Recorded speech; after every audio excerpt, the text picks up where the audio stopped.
Morning. Welcome to the Castle County Commissioners meeting this morning. If you will, we will have a moment of silent prayer, and then we will do the pledge of allegiance.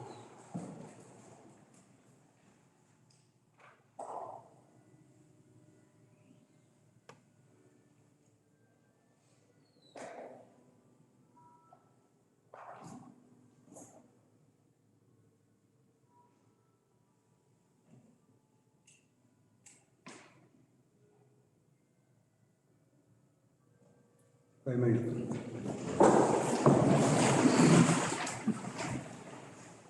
I pledge allegiance to the flag of the United States of America, and to the republic for which it stands, one nation, under God, indivisible, with liberty and justice for all.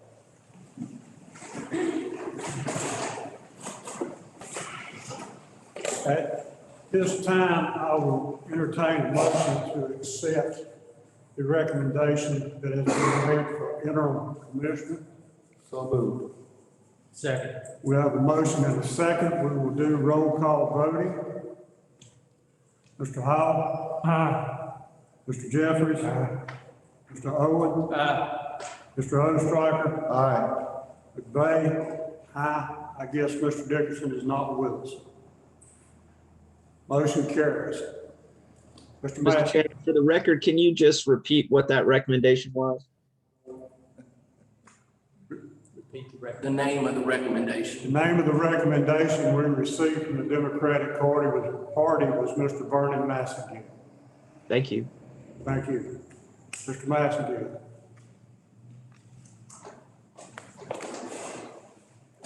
Mr. Satterfield. Mr. Massagill. Yes, sir. Before you're sworn in, Don't you dare.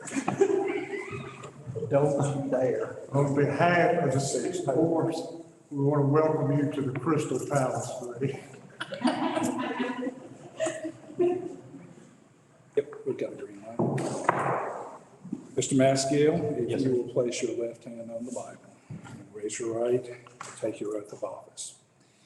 Do you, Hubbard Vernon Massagill Jr., solemnly swear that you will support and maintain the Constitution and laws of the United States and the Constitution and laws of North Carolina when inconsistent therewith, and that you will faithfully discharge the duties of your office as Commissioner of Caswell County, so help you God? I do. Congratulations.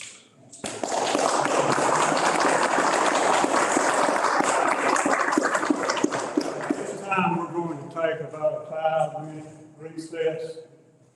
So Mr. Massagill can get seated and everything gets back.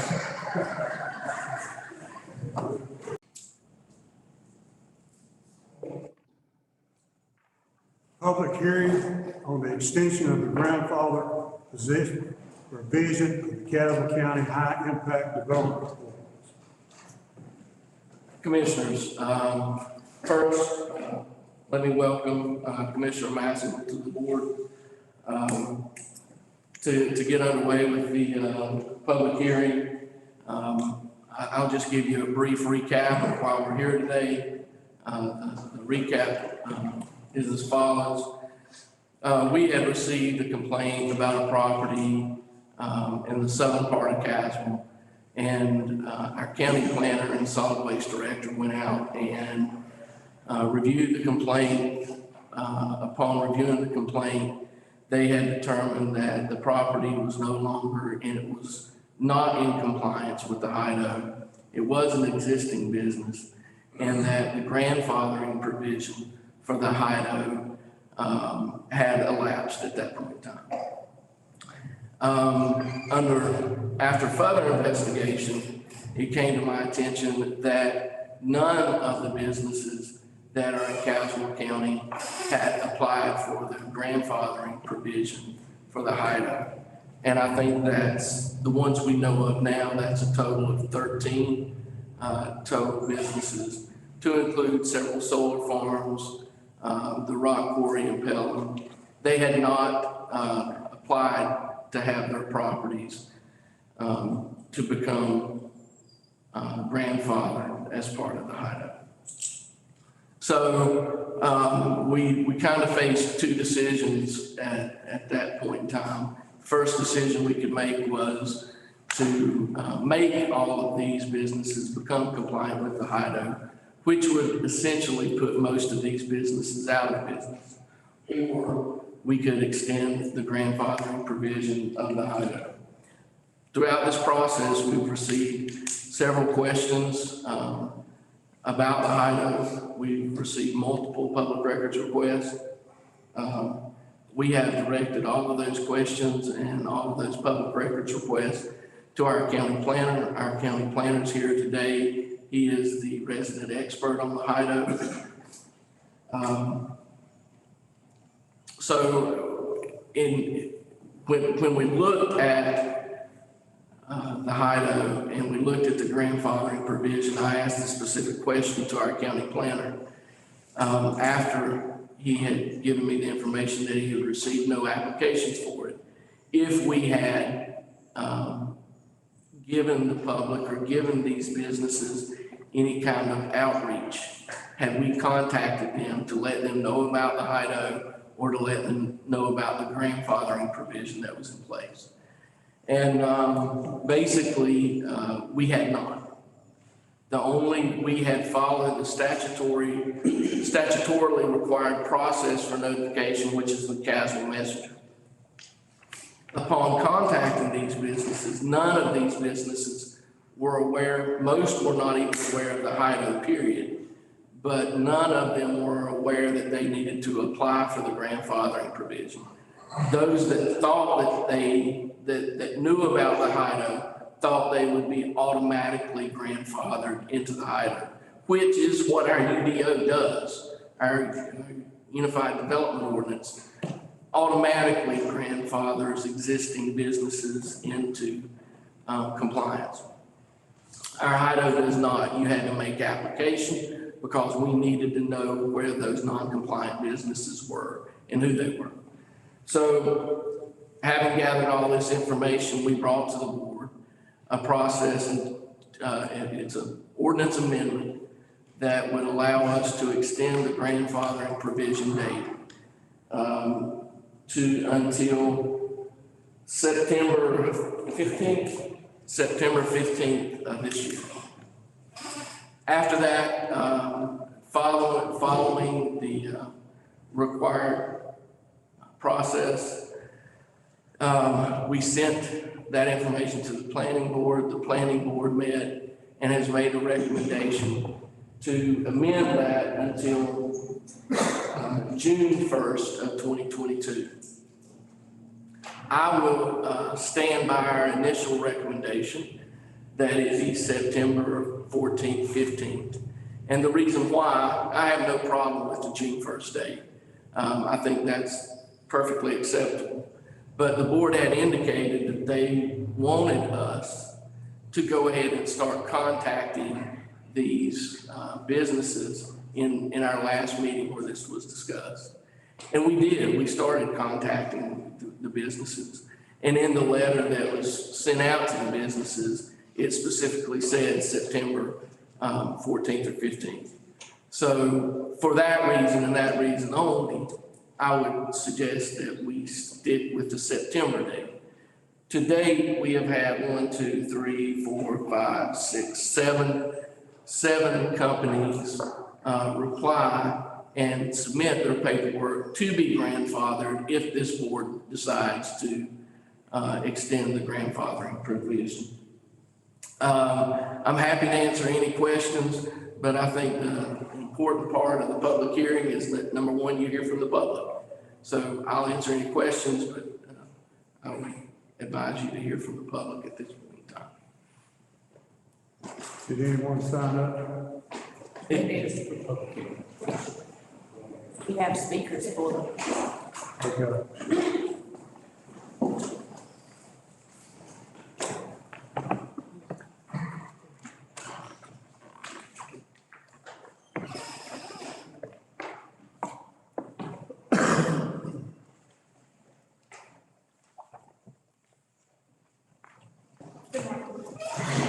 Hubbard, and I want to donate my time to my husband to speak for me.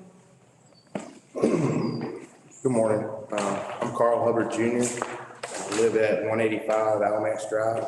That's Reedsville, North Carolina, southern part of Castle County. Born and raised in that area. I'm still a resident, married. I have 2 kids, a 2-year-old and a 7-year-old. We live on that property. I'm also a Greensboro police officer. I took off today. I had to take a vacation day to be here today. So, this is my first board meeting. As you can tell, I'm a little nervous, but I'm just gonna get straight to the point here. I'm gonna bring up some points he brought up also. So as you all know, I'm here for the HIDO. I want to discuss the decision to extend that application. I don't feel the businesses should be granted that period. They had a year period to be grandfathered in. If the county felt as if they wanted to give a notice, why didn't they give them a notice that day it was passed? It was put in the paper. And if we continue on, so I pass out the packet. Page 1, the purpose, I've highlighted just a brief little bit of it. It was adopted for the purpose of promoting health and safety and general welfare of the residents of Castle County and promote peace and dignity of the county. You go on down to the bottom, while maintaining the health and safety and general welfare standards established for residential areas, which we live in as my entire family. So if you go to page 3, it shows you it was adopted, and it says right there, you shall have a period of 1 year from the date of adoption. In all cases, the burden shall be upon the owner and the operator. So from that deadline, December 21st, 2020, they had to do it December 21st, 2021 to apply for grandfather. That's plenty of time. That's more than that is a year date to date. So as he mentioned, it was posted in the paper, and also it states failure to apply is a violation. So we knew from passing it in the beginning that if they didn't apply within that 1 year period, it would be a violation no matter what, okay? So how we were affected, obviously this family has put this on 31 acres right in the corner that butts up to my dad's property. It's an ongoing thing. If you look at the last 4 pages of this packet, there's pictures that Matthew Hoagland took himself. In the pictures, you can see the property line. He took all those pictures from our property line, and all of that stuff is close to our property. So we emailed Matthew Hoagland on December 28th, which we had no idea that at this point, that 1 year period had expired until we'd done further investigation. And also then, if you see in the letters that Matthew Hoagland sent on page 5, he did inform them that they were in violation and mainly on the land space using. If you refer to page 2 in the packet, it tells you they're classified as a class 2. Land use spacing is 500 feet, operation setbacks 150 feet. So they should be 650 feet from a protected facility, which is a residential area, which is a resident, where we live in our homes. So if you scroll on back to the back pages, page 10, that's my father's property. From his house to the middle of their operations, 295 feet, okay? And then from my house to the center of their operation is 400 feet. Sawmill runs 5 to 6 days a week, 7 a.m., 5 p.m.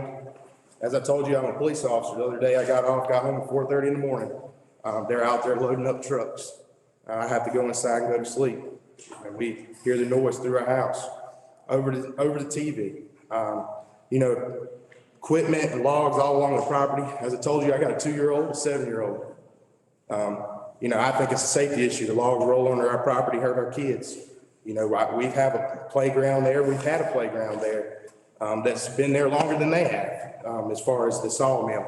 When we first moved down there, that was it had cattle in that pasture. Okay.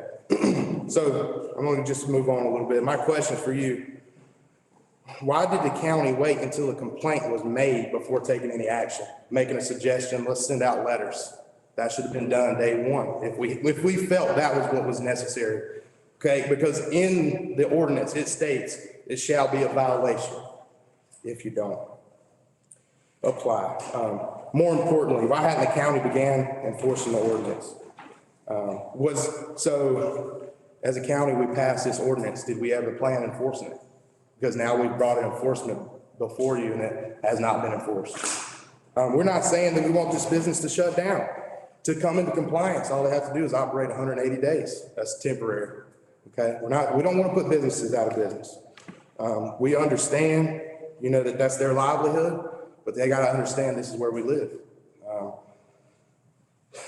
In closing, I just want you guys to take into consideration why this was originally passed. The purpose of it was for the safety and health of the county, and also I've recently applied for a mortgage.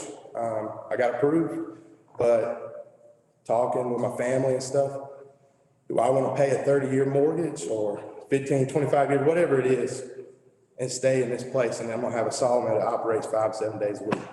I can't even take a day off of work without hearing it. We try to have fires. We like to have cookouts. I'm a family man. In my job, I see a lot of bad stuff. So when I come home, I want to be home with my family. And, spending time with my family is my number one priority, and I can't even do it outside. So 15 of us that live. yeah, and it is 15 of us. It's my whole family. It's me, my dad, and my 2 sisters live on the end. But just please consider everything that I've printed out here and showed you guys and highlighted, especially, the big part is it states in there they have 1 year, and within that 1 year, there will be a violation.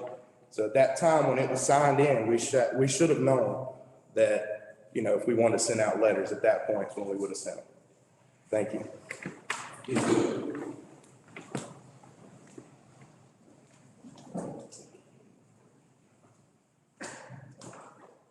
Good morning.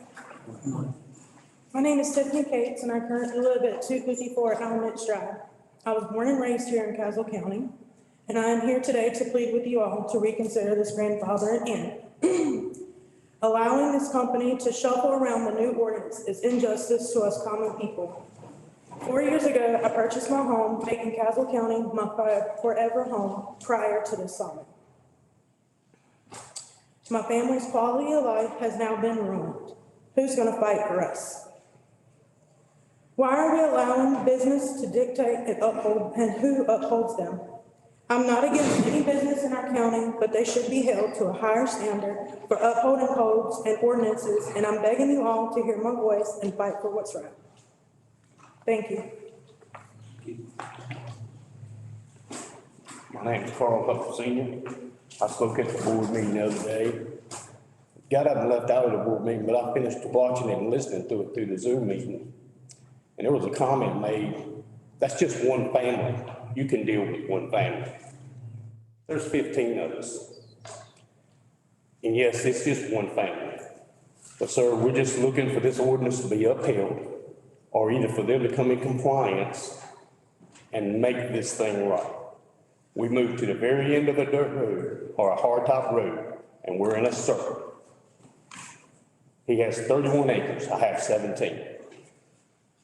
Anywhere on that 31 acres on the right-hand side of it would have been next to their residence. Open, same opportunity, the drive runs straight up the side of their side. But instead, he ran it all the way to the far left-hand corner, right up against our property line. And I just ask y'all to consider not letting this grandfather go through. As my son stated, there's been a lot of research done.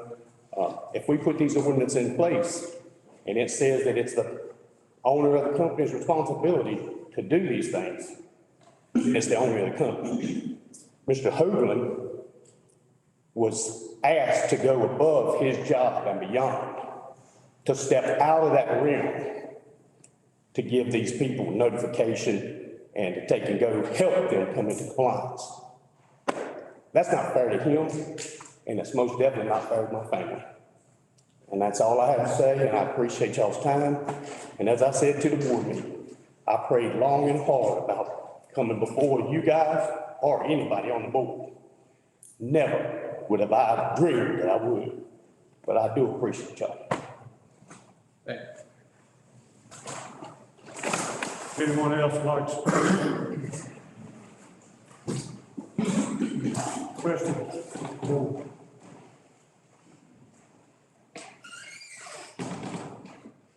I have one.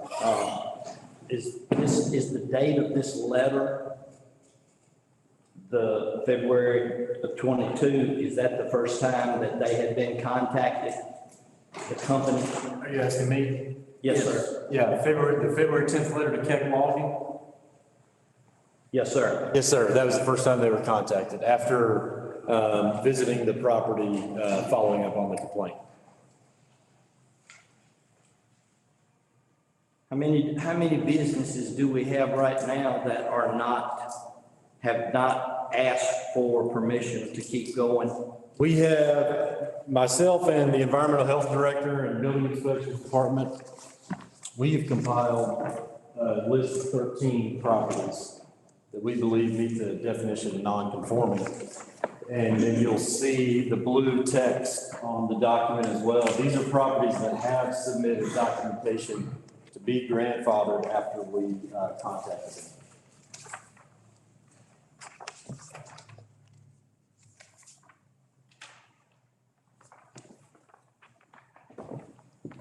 But it's my understanding that none of these had submitted documentation within the year. That's correct. Prior to December 21st, 2021, which is the original deadline in the high impact development ordinance, none of these properties have contacted us at all. The only contact that I recall we had whatsoever was from the Pelham Rock Quarry folks prior to the adoption of the ordinance.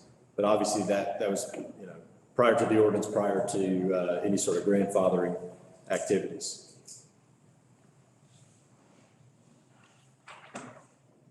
Mr. Hoagland, can you confirm that Piedmont Electric Cooperative is not submitted?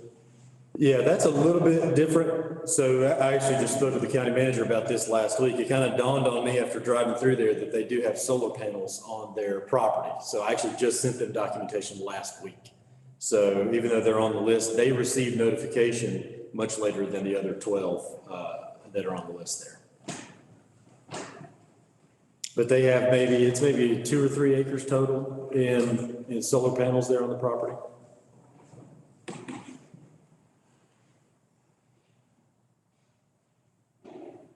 So, I know solar farms can't, pretty much, and I know Pelham Rock Quarry can't. But of the rest of those facilities, how many of them could come into compliance? That's an excellent question, and I haven't done specific measurements in terms of land use spacing and operation setbacks for all of the properties. Roughly speaking, the one that I did make a rough estimation on with the simple measurement tools in our GIS, with Keck Logging, their operation capacity on their current 30 acres would probably be dialed down to about 5 acres, as an example.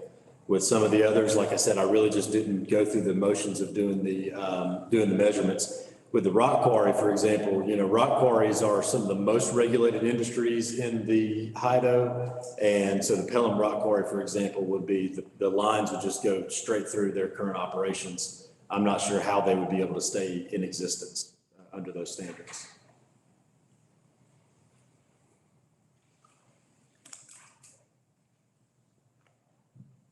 I don't have the HIDO in front of me, but I'll ask this question in case is there any provisions in that HIDO, even though I was on the committee, I can't remember, where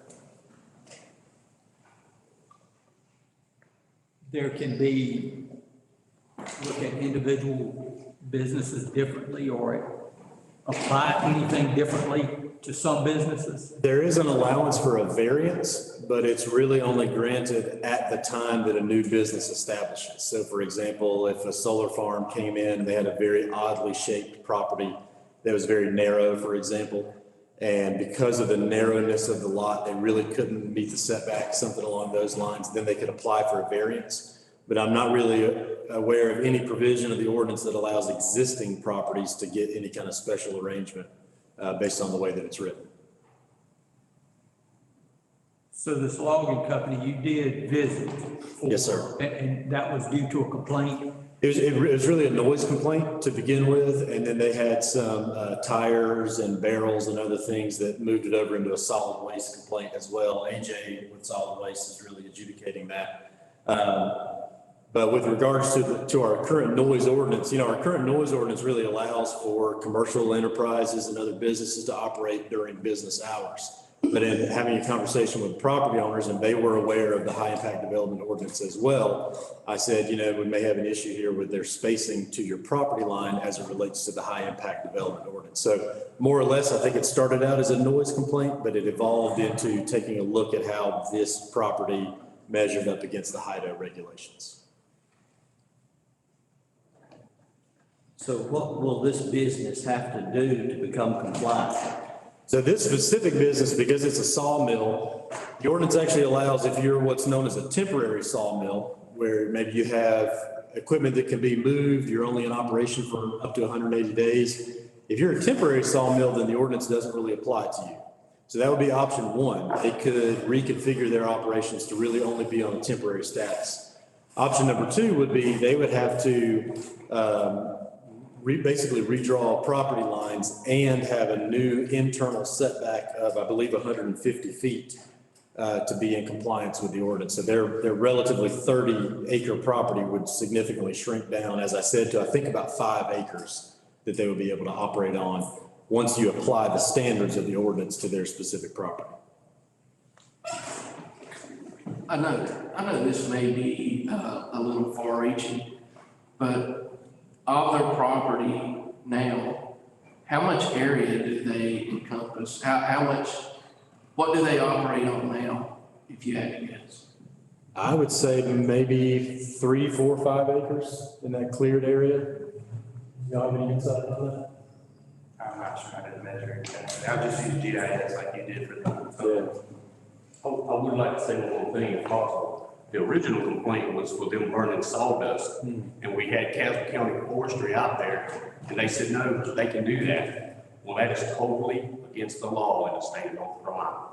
So we went outside the county, not trying to create problems, but we were smoked out of our house for over a week. It was almost a 2-week period that our kids could not play in the yard or anything.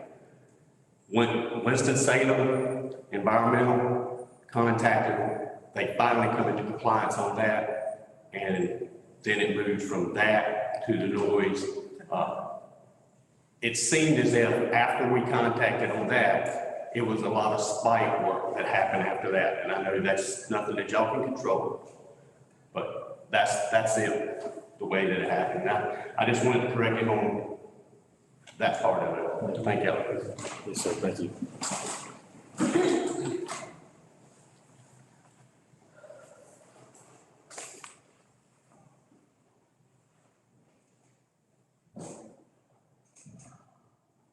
Any more questions?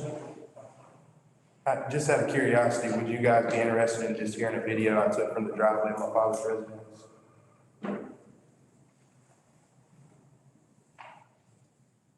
I don't think so. Not appropriate? Go ahead. Oh, no, I was going to ask. Go ahead. Question, but yes. I mean, it'd be 10 seconds. All right.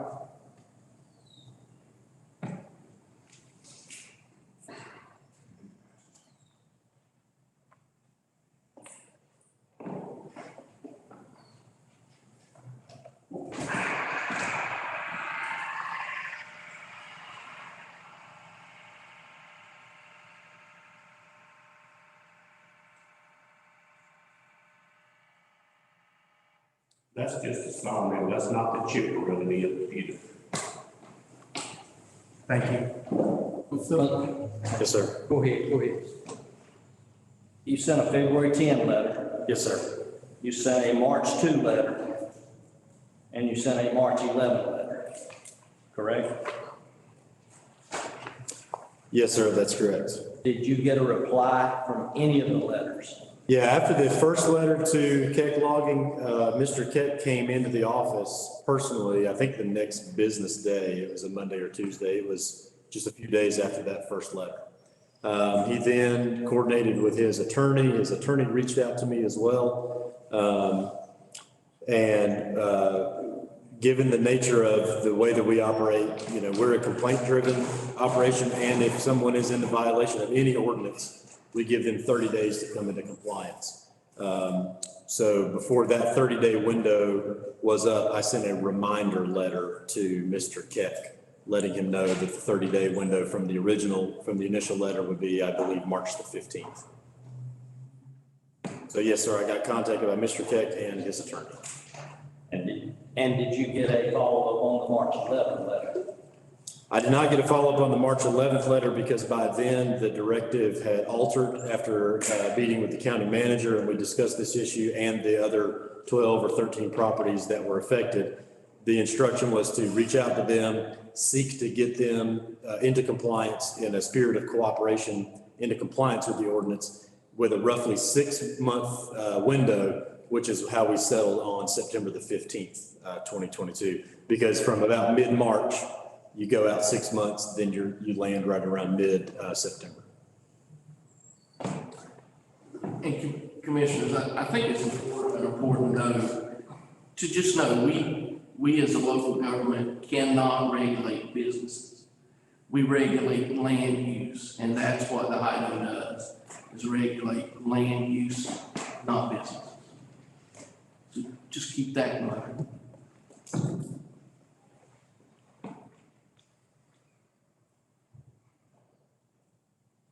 Mr. Chairman, I think that we need to have a treat to talk about this. These people's been around for a long time before we pass any kind of orders.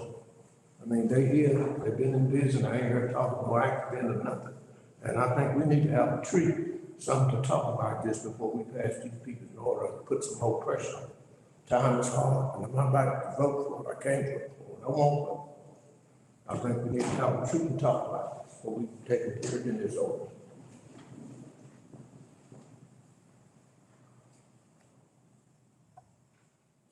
Did the company express any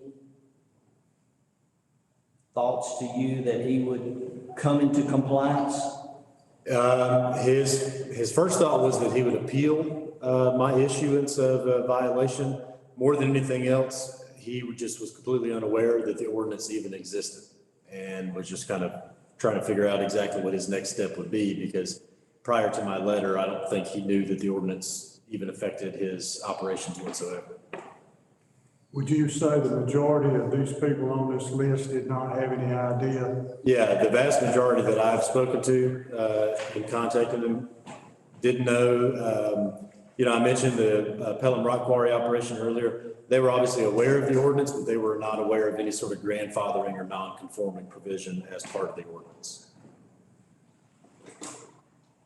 And we had no businesses apply for grandfathering. That's correct. 0 applications for a non-conforming permit. But these in blue are. Yes, since we reached out, those have submitted either site plans or other documentation to come into compliance with the ordinance. Yes, sir.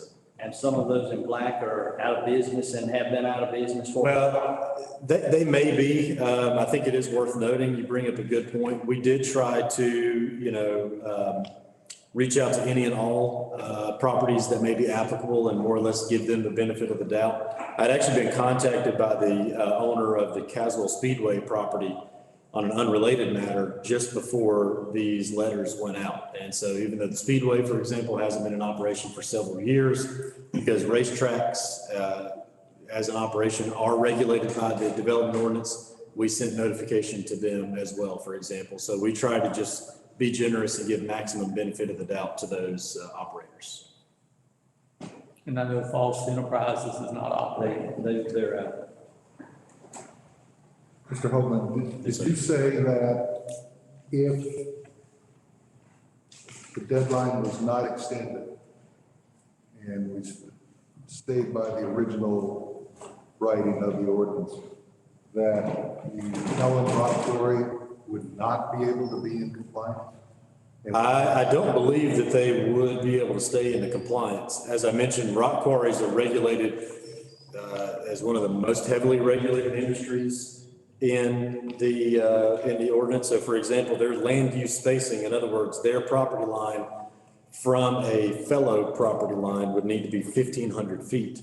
Then their internal setback would need to be an additional 500 feet. So you're talking about the edge of their operations being 2,000 feet from a dwelling or a church or a school. And, you know, there are multiple houses right across the street there. So I can't foresee, I haven't done the specific measurements. I do have a site plan in my files at the computer, but I can't foresee how they, for example, would be able to stay in business as they're currently situated.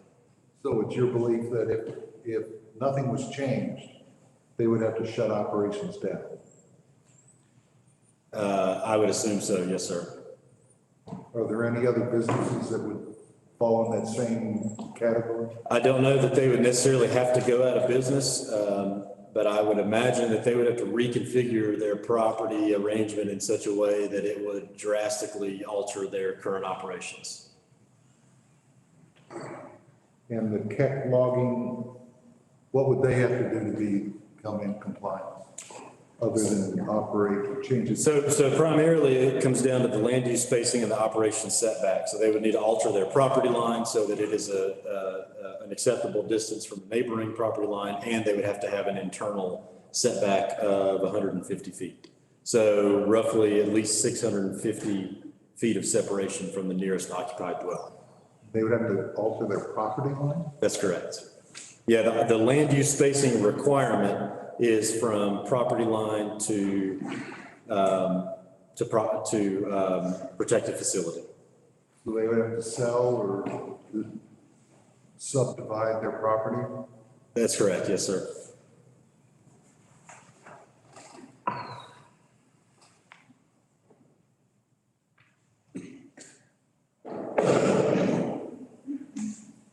And what about Piedmont Electric, the solar farm? What would they have to do? Yeah, I'm not 100% sure there because only a small portion of their property is dedicated to the solar panels. They may be okay as they exist. But I believe they're a class 2 operation, so they would have to ensure that their property line also was 500 feet from any occupied dwelling.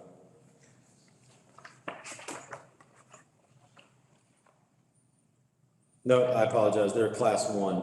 So as long as they had an internal operation setback of 150 feet, then they would be in compliance.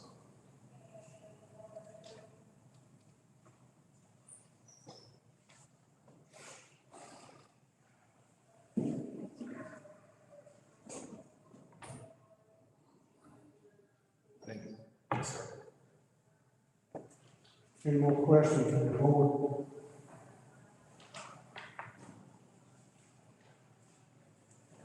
So solar farms are class 1, is that what you said?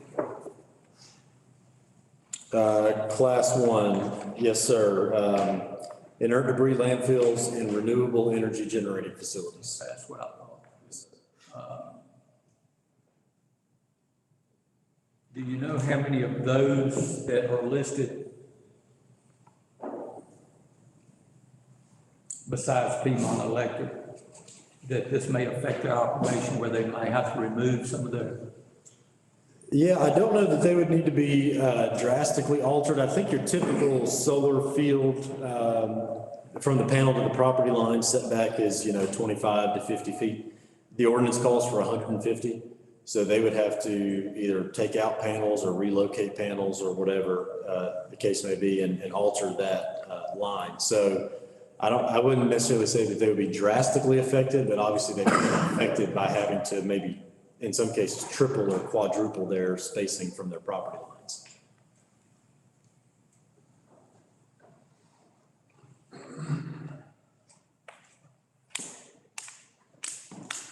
How about this gas storage prospect deal? Yeah, in those cases, so those are relatively small, single tank operations where they may have 1 or 2 trucks to come in as a distribution and fill up type of an operation, and then they're just distributing small tanks to individual homes. The ordinance really seeks to regulate the large colonial pipeline type facilities that you see along Highway 40.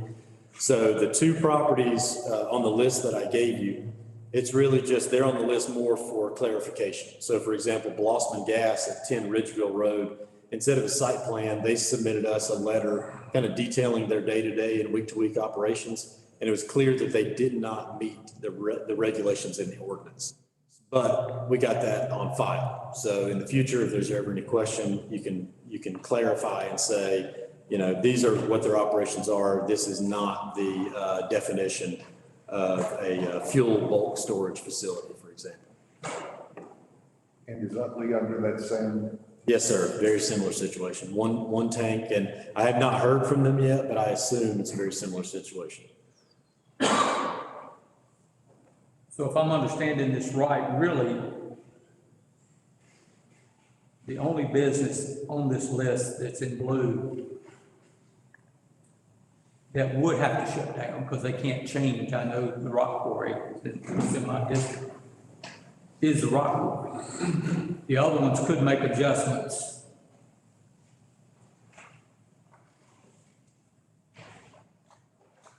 The ones in blue probably could make adjustments to come into compliance.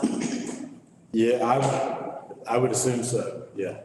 I'm not sure that how they might feel about that, but I would assume that they could alter. Yes, sir. Matthew, just for clarity, is it accurate to say that you didn't complete the measurements? I thought I heard you say at the beginning of the meeting that you didn't really go back in site by site and look at the measurements to judge compliance for each individual operator. Is that correct? Sir, that's correct. Like I said, I did a rough measurement with the tool that's available on the public GIS, but outside of that, I did not go property by property and do any kind of specific measurement. And part of the, one thing I think is important to note as well is the site plan requirement in the ordinance requires that a site plan be drawn by a surveyor or an engineer. And so even if I did go through and do measurements, they would not be as accurate as the ordinance requires or maybe that a surveyor can produce. Right. I guess my point is, you know, I don't know that the county's prepared at this point to say what impact, you know, having to comply with the current provisions of the HIDO would have on any of these businesses that would be subject to it, that have been identified on this list that you have. That's the point I was trying to make. And I would agree with that. And probably, Mr. Chairman, I'm not ready to vote on this because I would like to know specifics on each of these businesses. And I would like to research a little bit more on the rock quarry to see if there's any way to work around that. Because I definitely am going to vote for an extension if it's going to close down the rock quarry. You know, I know it presents other problems for people and I hate it, but I can't vote anything that would shut down the rock quarry. So I would like to put this off and let our county planner get specifics as to what each business would have to do to comply. And then I don't know if there's any way to look into anything that we could do as far as the rock quarry. I mean, I know they can't, there's no way they can comply without shutting down or moving their business elsewhere or somewhere else, knowing the area.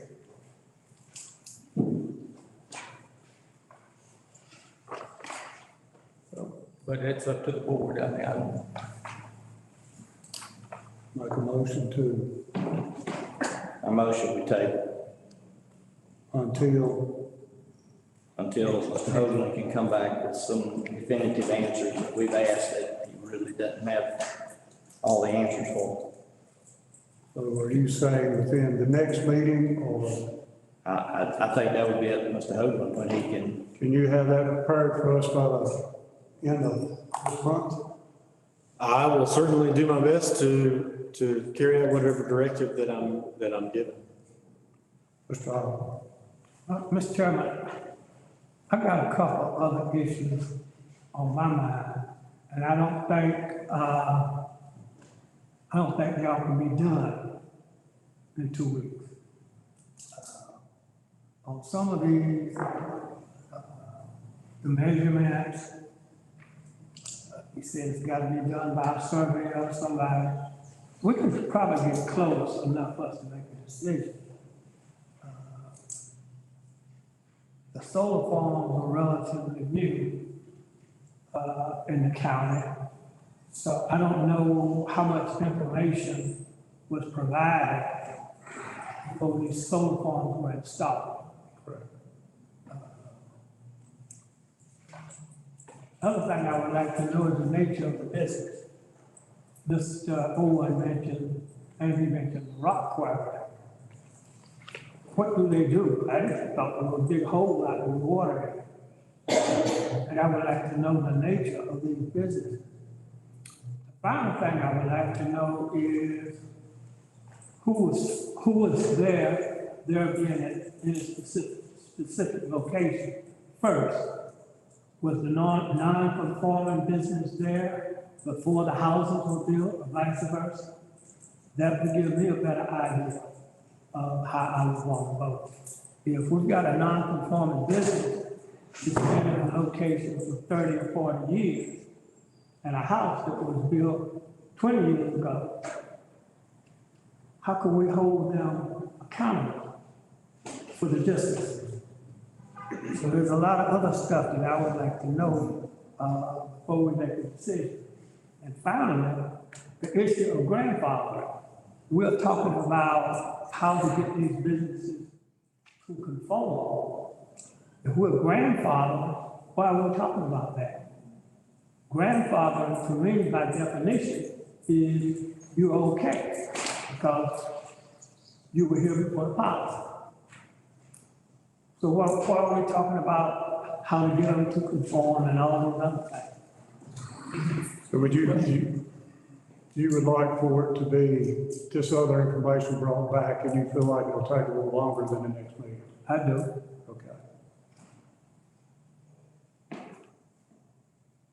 And if I may, I can answer that with regards to the grandfathering. So as the county manager mentioned at the beginning, our Unified Development Ordinance, Article 7 basically says if you were in existence prior to the UDO, then you're automatically grandfathered in. The High Impact Development Ordinance is not part of the Unified Development Ordinance. It's part of the Caswell County Code of Ordinances. And it has a specific provision in there which places the burden of grandfathering on the operator, the owner of the operating property. And that timeline was from 1 year from the adoption of the ordinance, which took place, I believe, December 21st, 2020. So their deadline within 1 year was December 21st, 2021. Unlike the Unified Development Ordinance, which is automatic, this ordinance required action on behalf of the operators to come into compliance for grandfathering. And I understand. I think the biggest issue for me was I'll say my ignorance when we put this ordinance in place. We didn't consider everything. And I'll just take responsibility for my part. I didn't consider everything when I voted. And that's what's bothering me also. We don't seem to get enough information sometimes.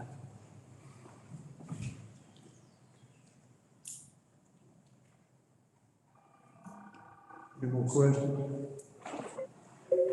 When, Mr. Hogan, do you think you could have all the information Mr. Hall has requested? So the notes that I wrote down were the specific measurements on each of the properties in terms of what it would require for them to come into compliance, the nature of the businesses on each property. I don't know that we could confidently determine when a residence was built, for example, prior to an operation coming to an existence. A lot of building inspections records don't really, if a house is built in the 70s, for example, there's just simply no record of it whatsoever. I'm not sure if we could determine that, especially not for all of the properties around the county. But with regards to measurements, I mean, it may take me the better part of a week or so, but I could have that for you certainly by next meeting. Commissioners, the GIS system contains property cards, and those property cards would show who the owner of the property was in which year and when improvements were made to those properties. So we think we can fairly confidently get you that information as well.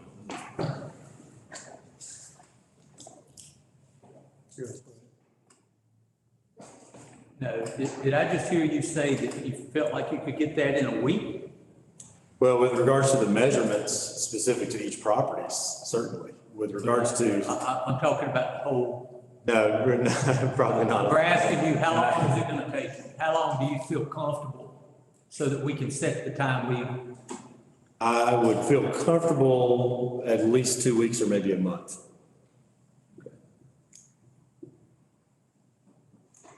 So let's put this off to, table till The tax the director can help me with it. June 6th meeting?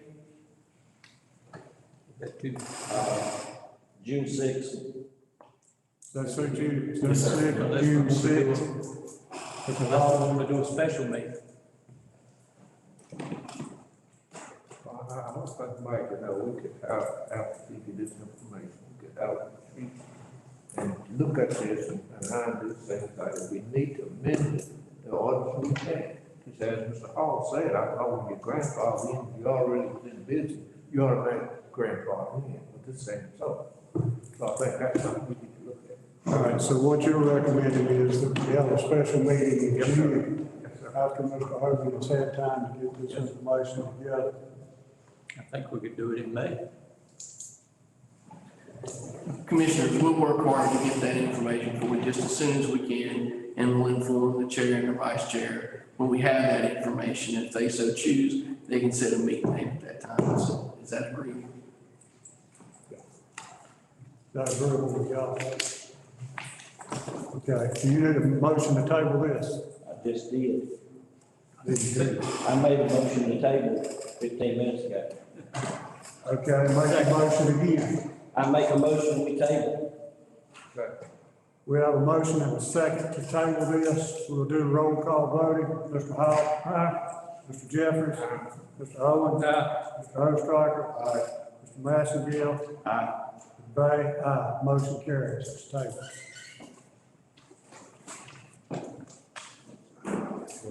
We will go back into our regular meeting now and reconvene into the Board of Equalization and Review.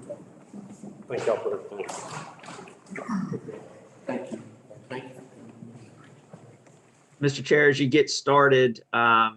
Massengale will need to be sworn in as a member of the Board of Equalization and Review unless he's already taken that oath as well. I think he has. Yeah.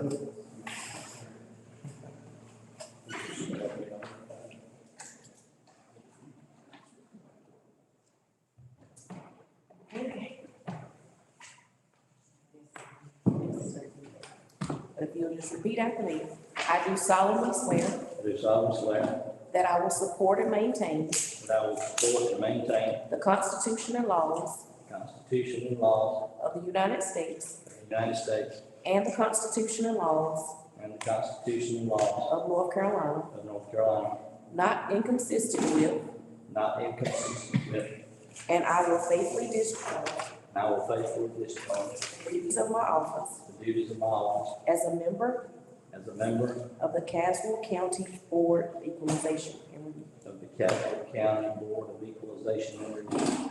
and that I will not allow my actions I will not allow my actions as a member of the Board of Equalization and Review as a member of the Board of Equalization and Review to be influenced by personal to be influenced by personal or political friendships or political friendships or obligations. or obligations. So help me God. So help me God. Thank you. Thank you, sir. Go ahead, go. Okay. We now sit as the Board of Equalization and Review. Good morning, Mr. Chairman. Good morning. Members. The last ENR meeting, we had a written appeal for Ryan LLC for the Caswell House, which is now known as NC4 Caswell LLC. All we had was an opinion of value. We have the value at $5,153,649. Their opinion of value was $3,461,339. We have not received any type of documentation of any appraisals that was sent or anything else. We notify them by certified mail and email. And I don't know if anybody here is from Ryan LLC. So if not, I would suggest we deny this appeal. Okay.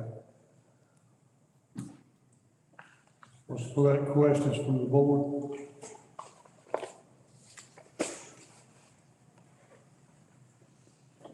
Mr. Owen, do you have any?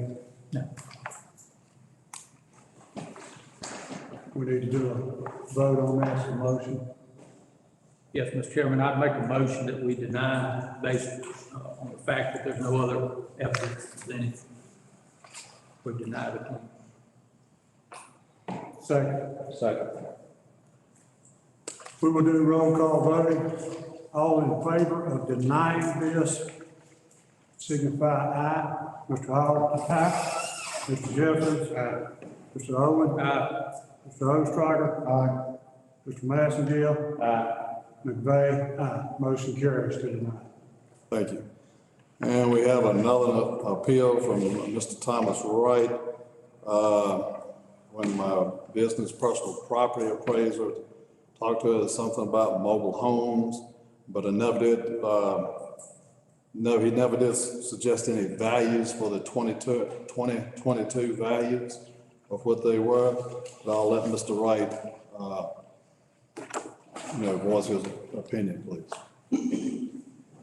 Mr. Chairman, as Mr. Wright comes forward, I'll just ask the clerk to swear in any individual witnesses, as this is a quasi judicial hearing on the taxpayer's appeal.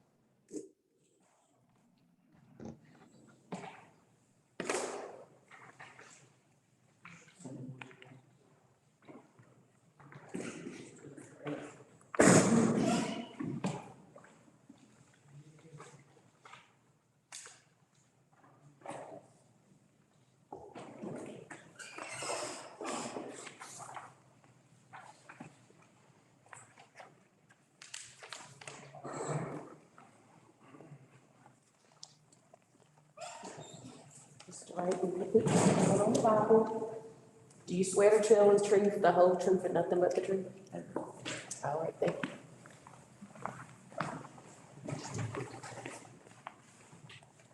My name is Thomas Wright.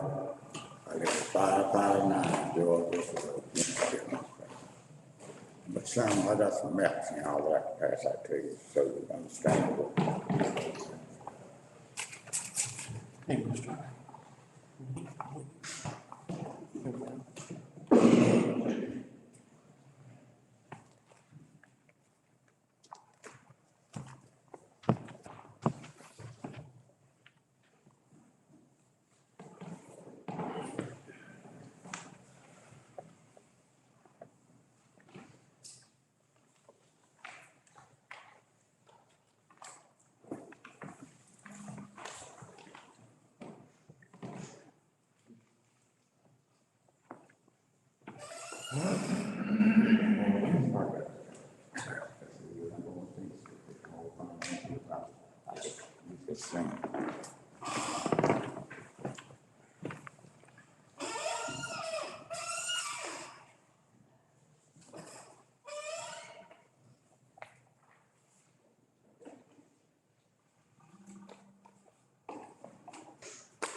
Mr. Chairman, I'm asking for my money back on one of these properties. Now, I just came to work me this past week. I went to Richard Deed and picked up this map. And I got a property that I'm paying the taxes on that's not on this map. Should be. And when I went back and looked, the property that he got billed to me is a lot less than what on this map. This property ain't on this map. Well, what I want you to do is go, see can you find 487 on the map. Those are residents. And if you find 487, in between 487 it's a 86 61, should be, but I can't find it on this map. Yeah, it should be there. But I'm paying taxes on 559, really, that's where I live at. But I got a 1990 mobile home on 8660, that's farm. There's no 1990. Never been a 1990. And I don't pay tax on all the years. And I think it's Mr. Bernard to acknowledge that it wasn't a mobile home there. Wasn't a mobile home on 559. That's a home, that's my house where I live. But he had it listed on 559 and 579. So I paid it on 2 properties. And I asked for my money back. But if you can't get my money back, I didn't want you to acknowledge that I paid taxes on 2 properties at the same time. This 1990 mobile home, and he got it now in Florida County. That's what it says. I can give him on this map, but he should have this.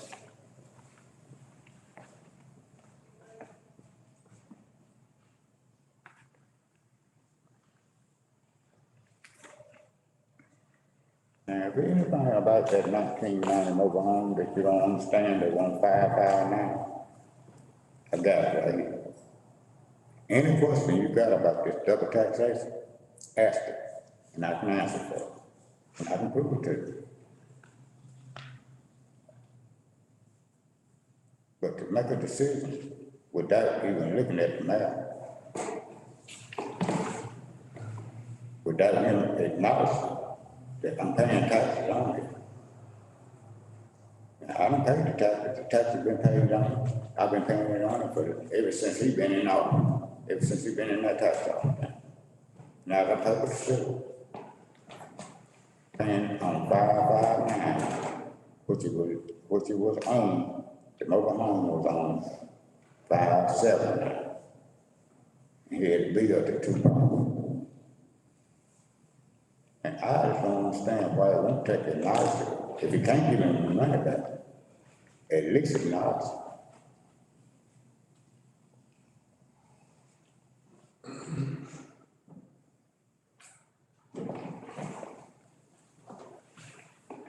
And if any of you got any question about, I want double tax, ask it.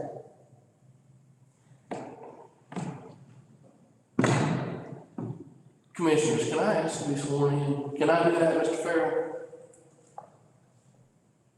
Before anyone gives evidence or testimony at the hearing, they must be sworn in so that the tax director or anyone else providing evidence needs to be sworn.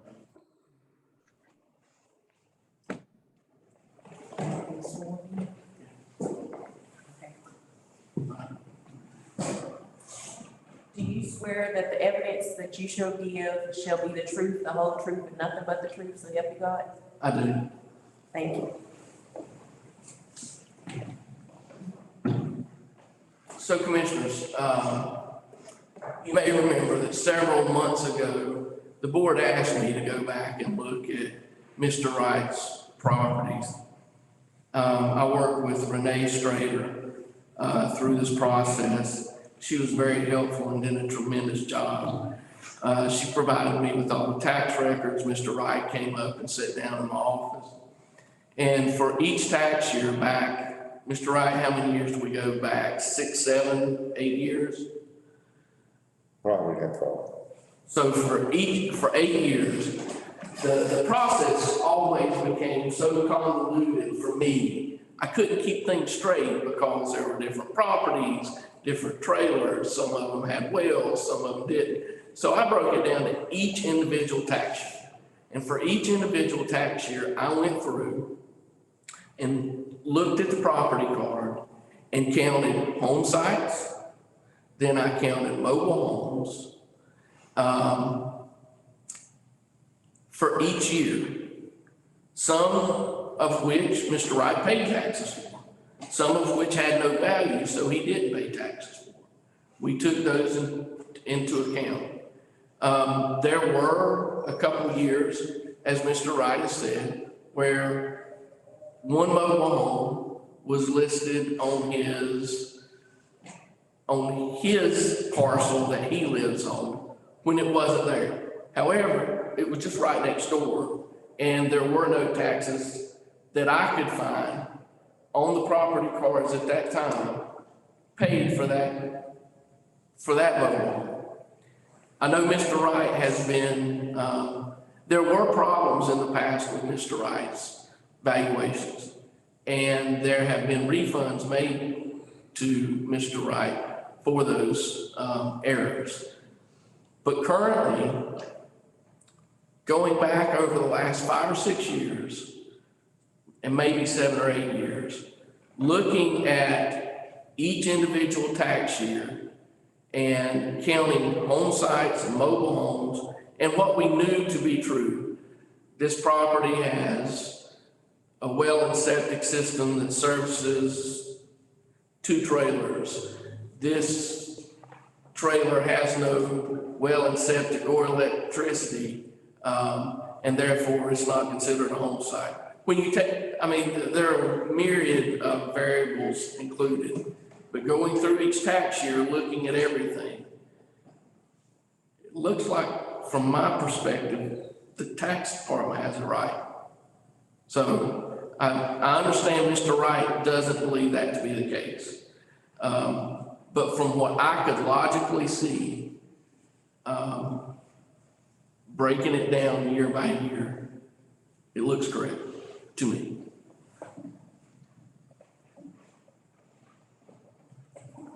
I would like to say this. Mr. Bernard been out there twice. I know, I saw him out there at the property twice. He come down looking for who owned the mobile home. We had to find VIN numbers. The property, home sites, I always was charged for 5 home sites.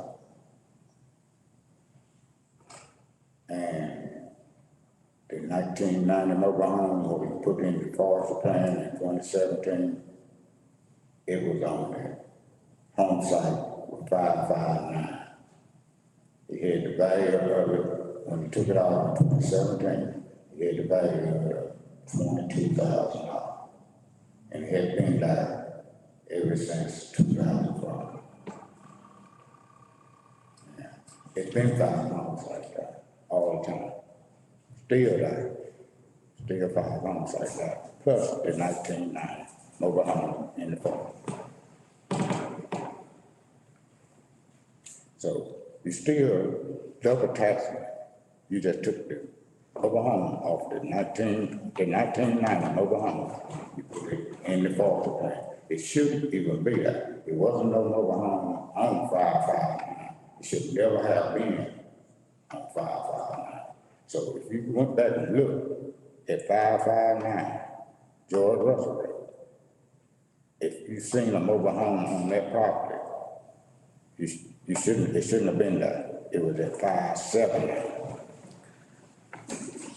Commissioners, I'm happy to go through the process again, meet with Mr. Wright, sit down and count home sites and mobile homes if the board would like me to do that. I got the purpose here for the 5 home site. And I got the purpose here when I put it on. Now, to clear it up, where is the 1990 mobile home, what you took from 559? What did you do with it? That's to clear it up. That mobile home, he moved it from 559 in the forestry plan.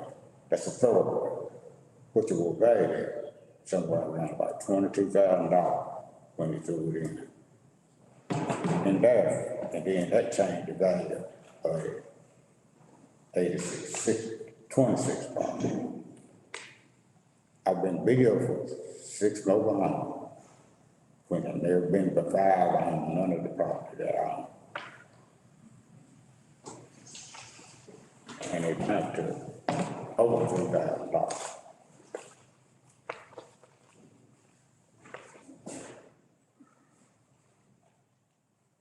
Can't be any problem, you don't understand what I'm saying, or you need to see. That here with me.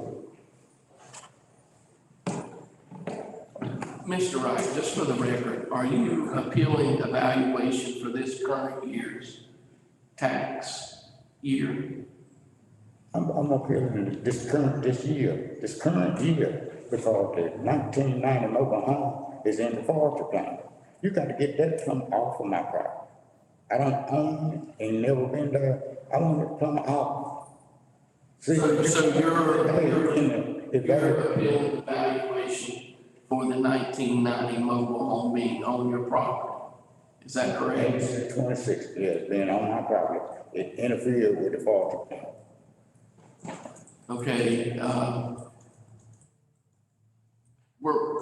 I'm happy to go through with Mr. Wright and look at this, take a look at it. Commissioners, I'm sure the tax department is happy to do that as well. The board of E&R, by statute, I think, Brian, has to recess as of today, but they don't have, or adjourn as of today, but they don't have to finish their cases. Is that correct? That's correct. So the mandate is to adjourn today. This is the last day for accepting new appeals, but you can certainly continue and/or schedule hearings on appeals that have been timely filed, you know, in the coming meetings, if that's helpful. And I really would, Mr. Wright, I want to make sure the board understands the issue, that then the manager perhaps can help gather some more information. Do I understand you to say that there is or is not a 1990 mobile home on the parcel in question? The 1990 mobile home is on 8626. It's in the forestry plan, it's on the farm. And I'm not sure what the forestry plan has to do with it, but tell me this: are you being taxed as real property? Is that mobile home taxed as real property or personal property? I don't know where we got taxed as, because it don't exist. Okay. I'll leave it at that, and perhaps the manager can get some more information that can be presented in the form of evidence at your continued hearing. If commissioners are happy to go through the process. Any questions or comments? I just recommend we let the county manager, the tax officer, Mr. Wright, go through the process and understand where that trailer is, what it is, if it's there. I agree. All right, do we need to recess or adjourn? Accept the motion to adjourn. So moved, Mr. Chairman. Second. We have a motion and a second to adjourn. We'll do roll call voting. Mr. Hall? Mr. Jeffers? Mr. Reese? No, we're adjourning.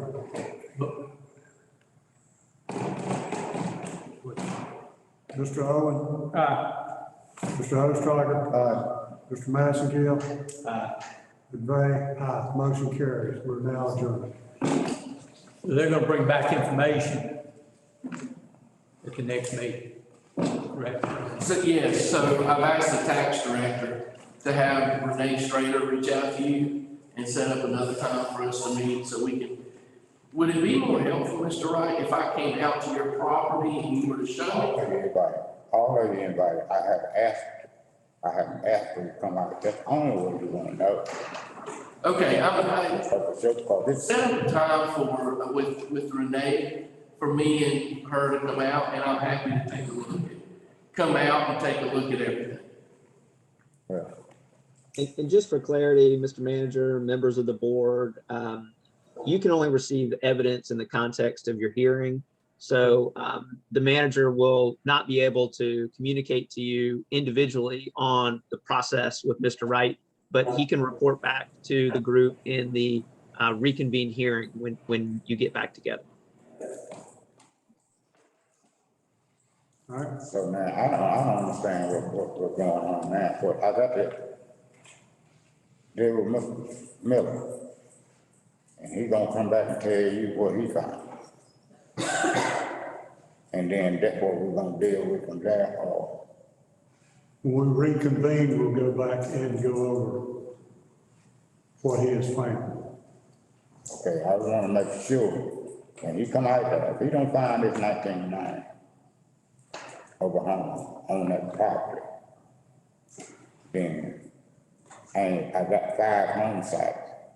That's 1990 over home. I've been paying for all the years. It added to this double tax.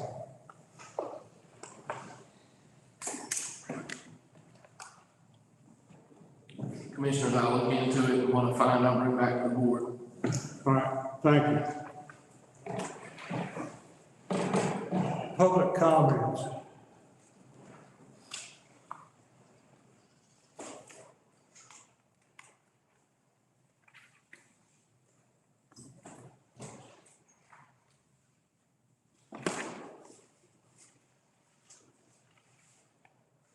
We have no public comments.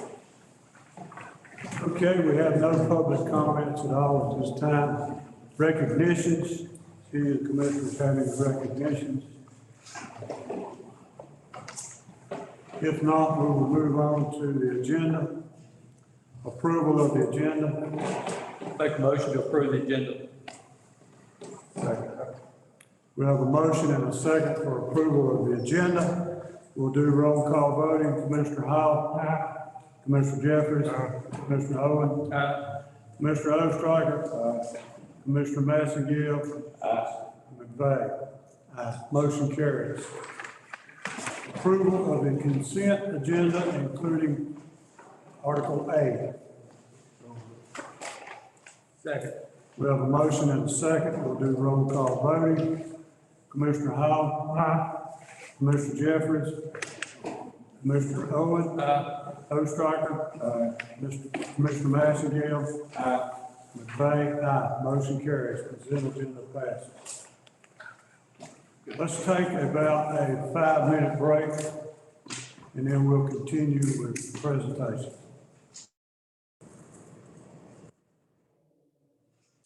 At this time, we will go to presentations by VIA, Carl Townsend.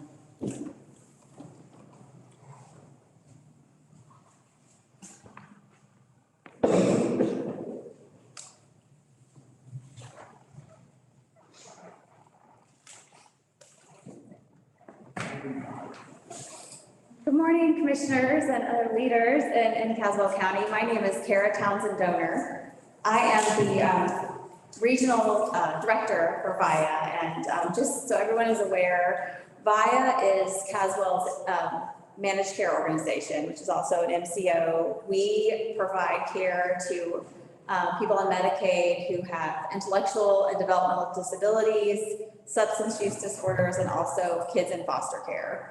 So we have a lot of things to do to help people in the community. We are now in 33 counties across North Carolina. So I just wanted to give you an update on what's going on with VIA and answer any questions. You can do the next slide. So I just wanted to give you a quick snapshot. So these are all of VIA's counties across the state, and as you can see, Caswell's in the red. You can go to the next slide.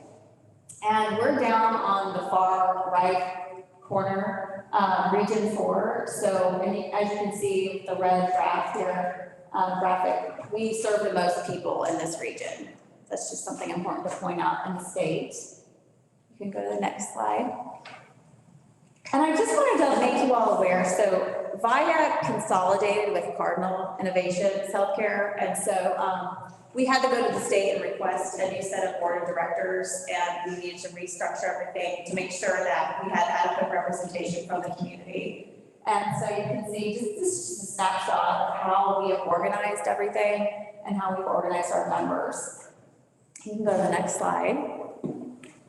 And we're happy to have Mr. Jeffries and Aisha Gwen as our 2 representatives on our regional board. Our regional board, meets quarterly, so we'll have one coming up here pretty soon. You can go to the next slide. And I wanted to point out, this is our Consumer and Family Advisory Committee. And so these are members of the community that have lived experience in, intellectual disabilities or substance use disorders or even foster care. But they help us identify gaps in the community where we might need services. They've been very instrumental in places like Chatham County where we don't have really any providers for intellectual disabilities. So I just wanted to mention that because we're always looking for members and we would love to have more people from Caswell County. So just to put that bird in your ear, if you ever think of anyone that you know that might be great to serve on that committee, we would love to have them. Go to the next slide.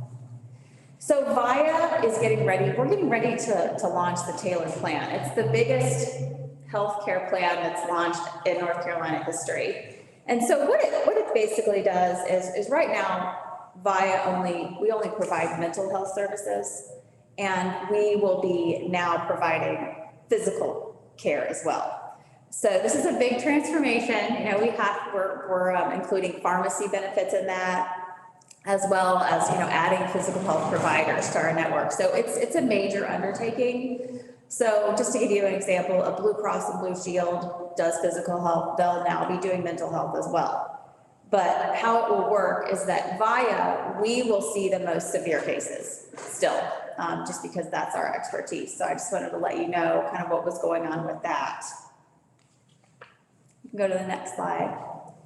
So right now, unfortunately in North Carolina, our system for foster care kids is very institutionalized. And we want to go away from that. And so the state is discussing different healthcare plans on how to do that. And one of them is the Child and Family Specialty Plan. And it's a waiver for foster care children. So right now, this system would support people in the foster care system. It would support pre-custody children. And currently, children are served in the foster care system through age 21. It would increase the age to 26. So we have some concerns about the way this plan is written right now, mainly because it would impact rural counties in a negative way. Right now, we pride ourselves on our care for rural communities. That really is our niche. So this plan would really take away the regional feel and be a state-operated plan. We discussed this with Diane Moorfield, and she said that she agrees that a regional plan would be better for Caswell County. But I just wanted you to be aware of that.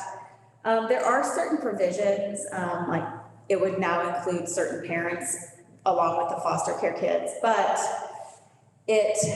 just some of the language, the way it's written, it says, for example, any willing provider will come to a county. Well, Caswell County already has problems finding providers to come to counties. It's harder for rural counties to find providers. So the legislature will need to enact some legislation before this passes. And so all of the MCOs have written letters to the state encouraging them to wait because they want to launch this plan at the same time as tailored plan. And so we're very concerned about the frailty of the system.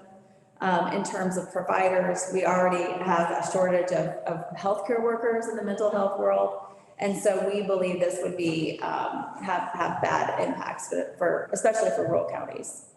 So we've asked Ms. Moorfield if she would be interested in writing a letter, and it would also be wonderful if the Board of Commissioners would be interested in writing a group letter.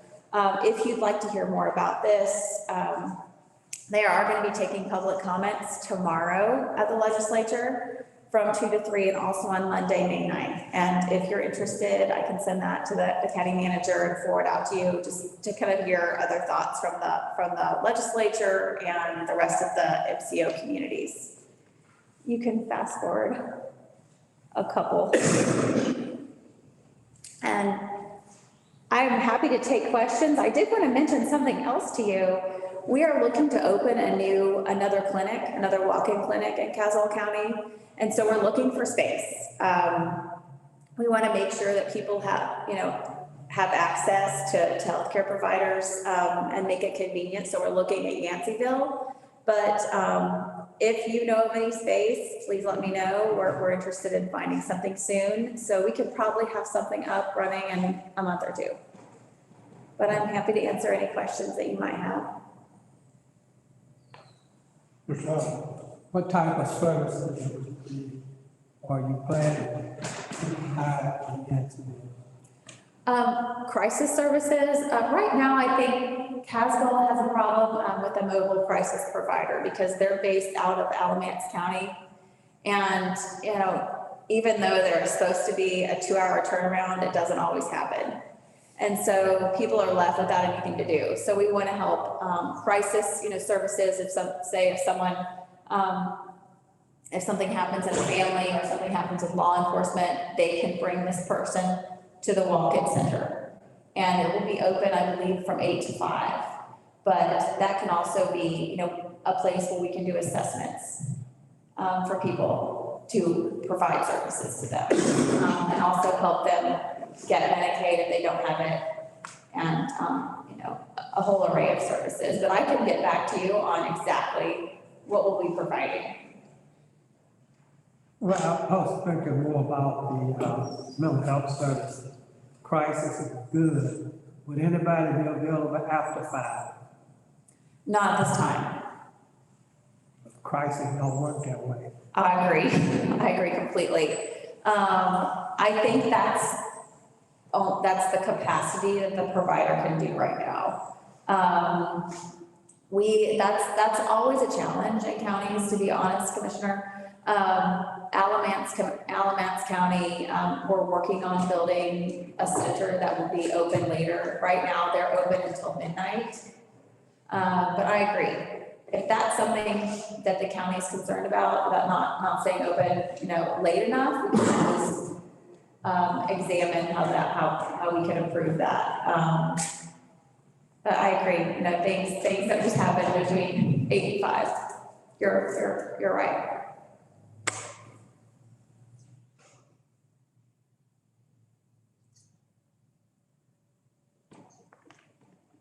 Question? Yeah.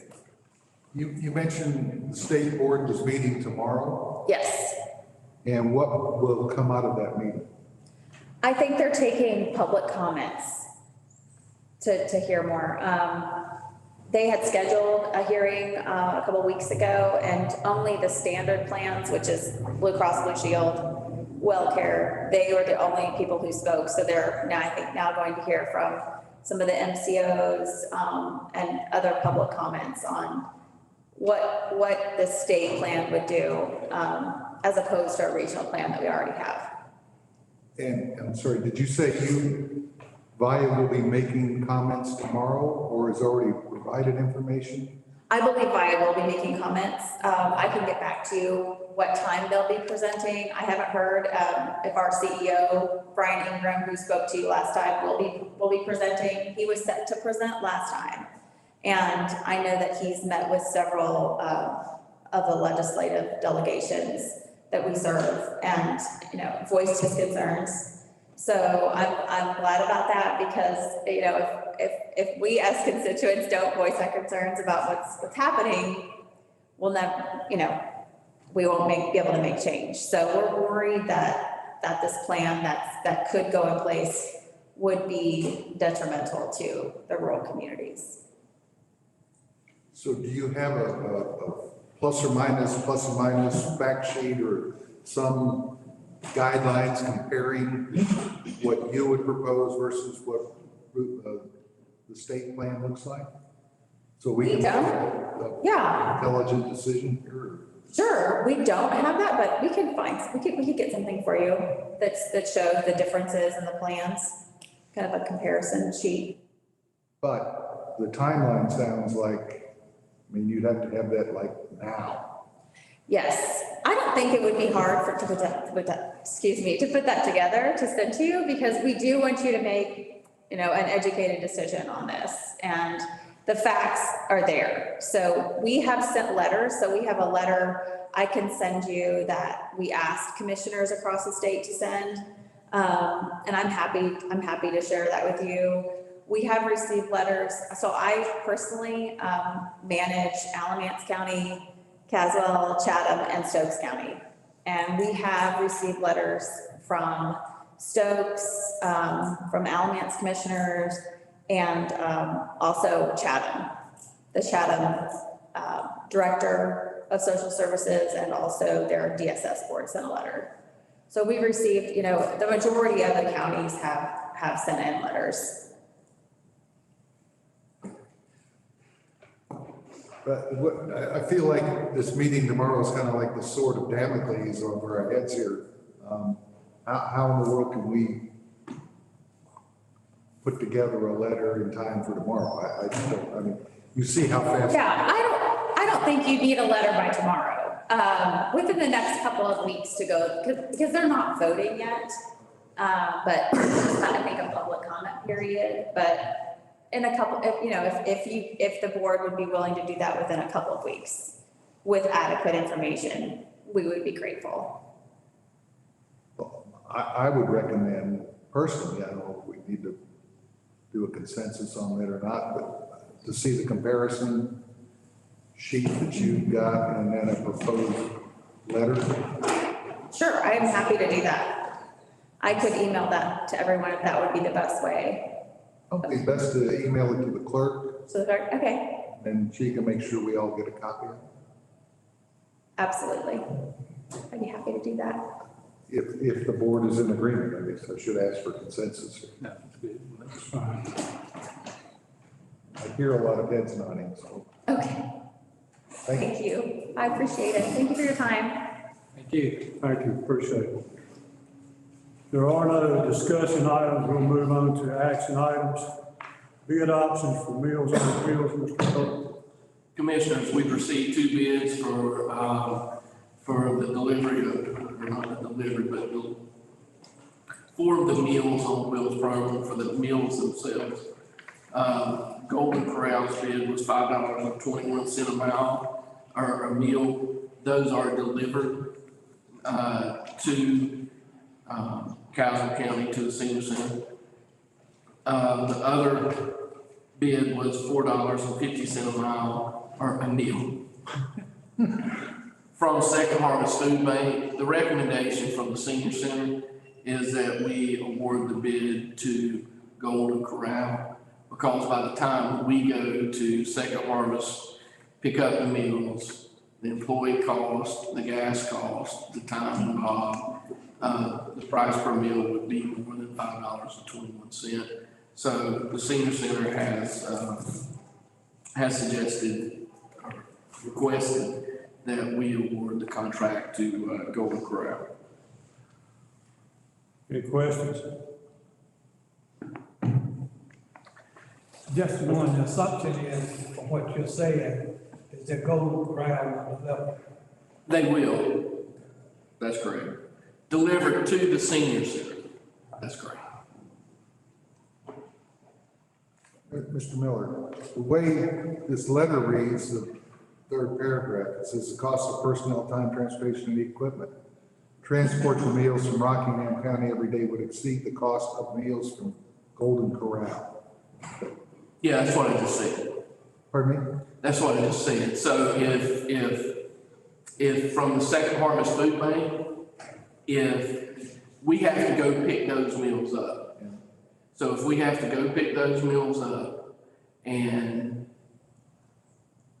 the cost of gas and transportation and personnel to be able to do that will exceed the cost of meals.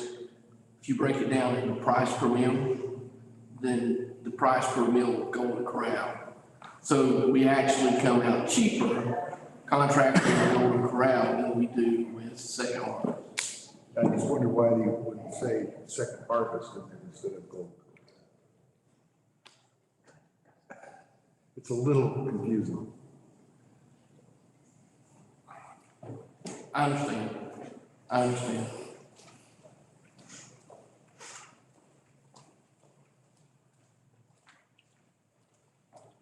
What's the pleasure of the board? Mr. Chairman, I make a motion, we go with Golden Corral bid. We have a motion and a second on the floor to go with Golden Corral's bill. We will do roll call voting. Commissioner Howell? Aye. Mr. Jeffries? Aye. Mr. Owen? Aye. Mr. Ostrowski? Aye. Mr. Massengill? Aye. McVeigh? Aye. Motion carried. We'll be going with it. Next on the list, resolution delaying the reappraisal. Mr. Bernard. Mr. Chairman, I recommend that we do this resolution to have the reval in 2024 effective. Our sales ratio has been up high over the last years, but it's dropping. It is now at 94.9.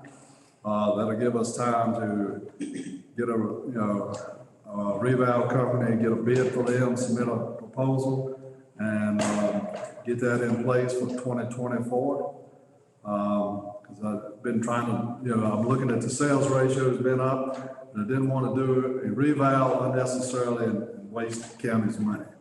And this last 2 years with the COVID and everything, nobody's been out working in the field, so that's why I'm asking for the effective year to be 2024. Any questions?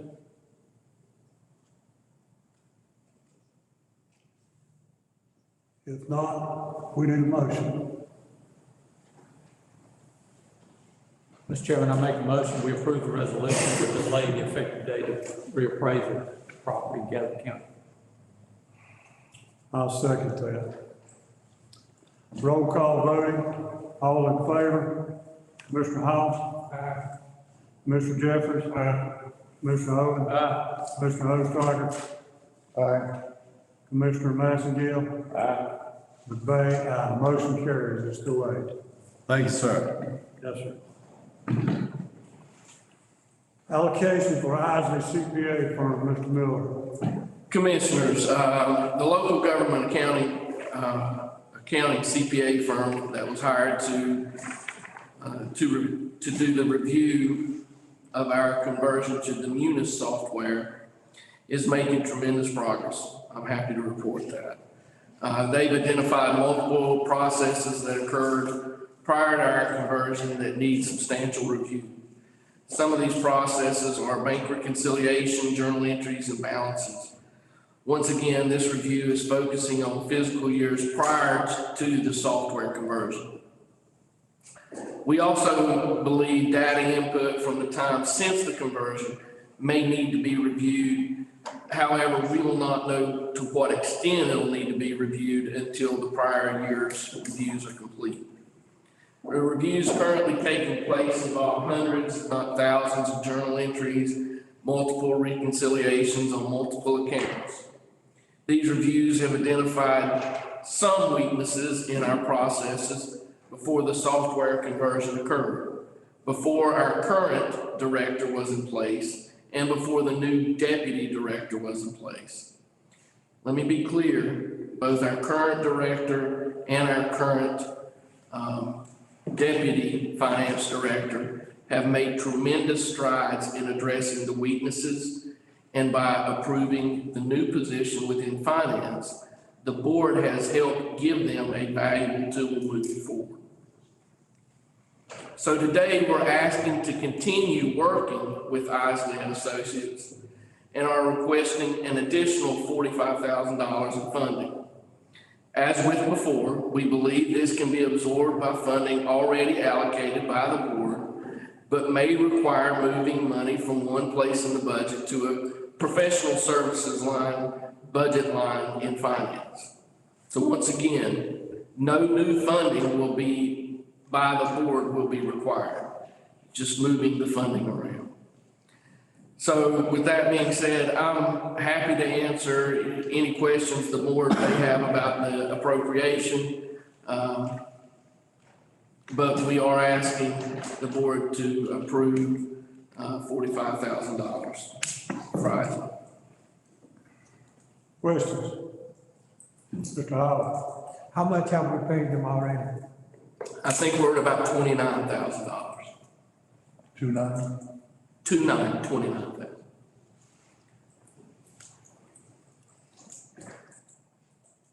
That's out of the 50 we already approved? No, the board had only approved up to this point, 30,000.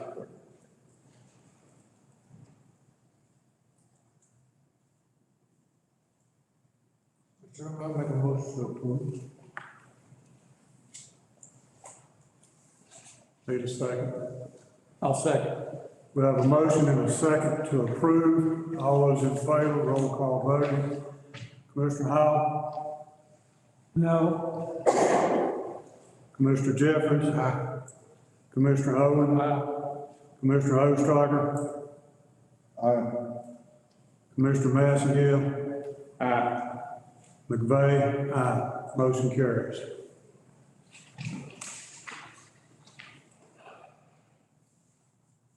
NCDOT request for Shadow Ridge Road. Commissioners, what we have is a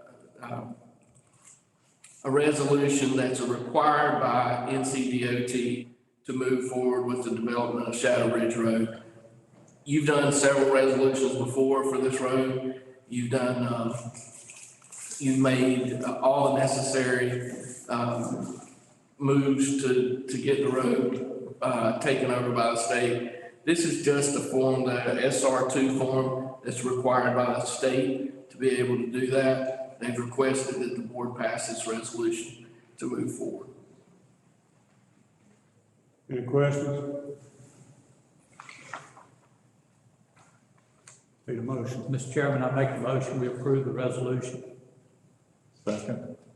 Motion and a second on the floor. Commissioner Howell? Aye. Commissioner Jeffries? Aye. Commissioner Owen? Aye. Commissioner Ostrowger? Aye. Commissioner Massengill? Aye. McVeigh? Aye. Motion carries. County managers updates. Commissioners, I trust everyone received the email that I sent out about Dog Branch Road. I did speak to Jason Julian with NCDOT. They are looking at Dog Branch Road. They are considering paving that road, or at least as much of it as they can. The cost will be well over $1 million. So they're trying to identify funding for that project. But they are, in the meantime, replacing the culvert that goes underneath the road that seems to be causing the majority of the flooding. So they are working on that, and we're moving forward with that. Are there any questions about Dog Branch Road?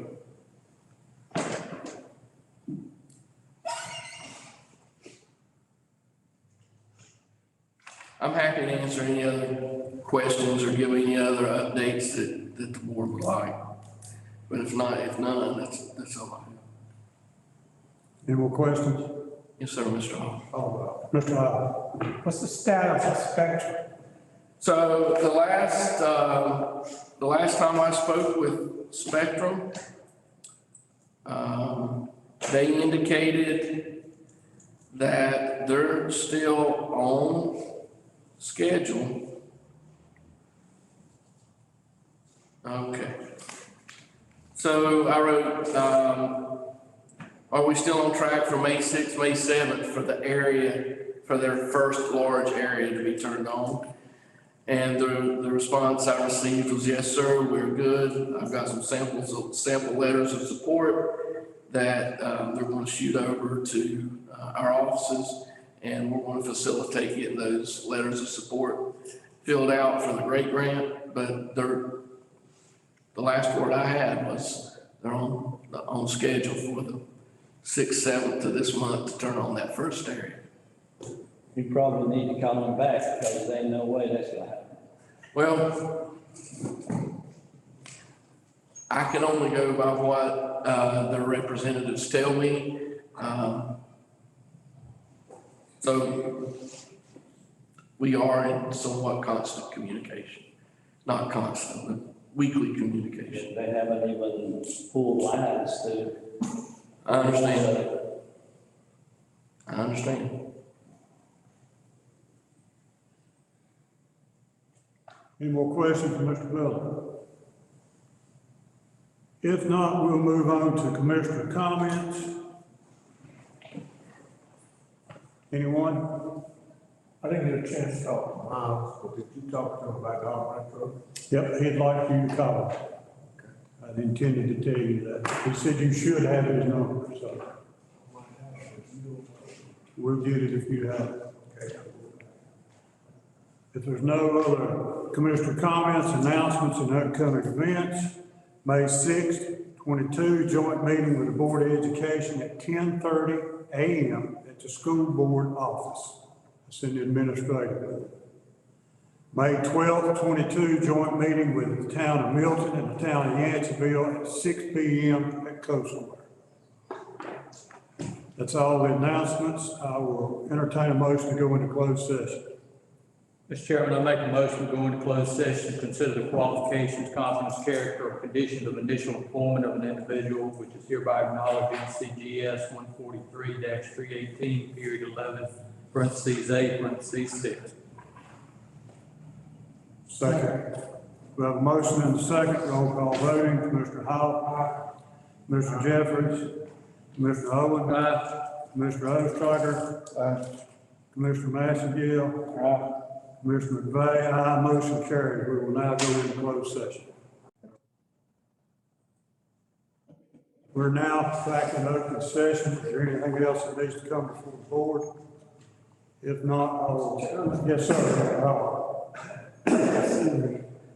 Just an observation. Yes, sir.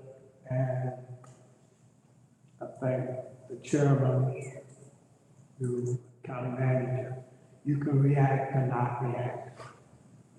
I was at the courthouse last week to take care of some business, and I observed a citizen walk in ahead of me and bypass the security magnetometer, whatever that thing's called.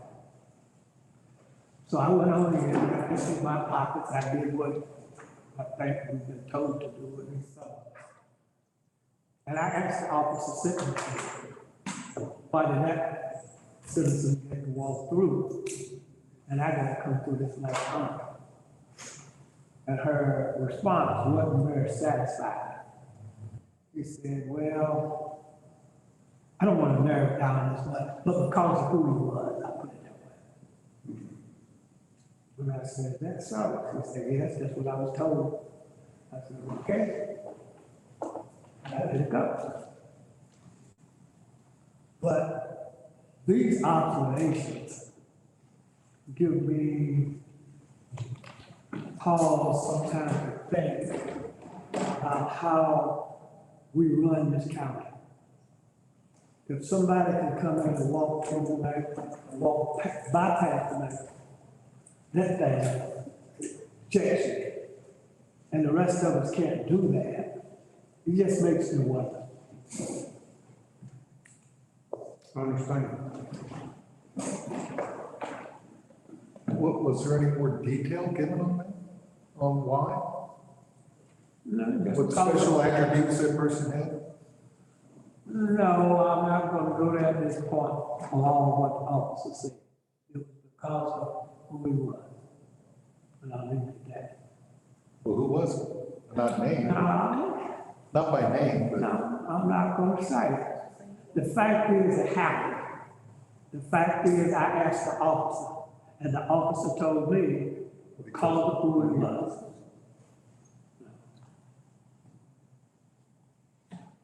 So Commissioner Hall, I'm happy to speak with the sheriff about that and courthouse security.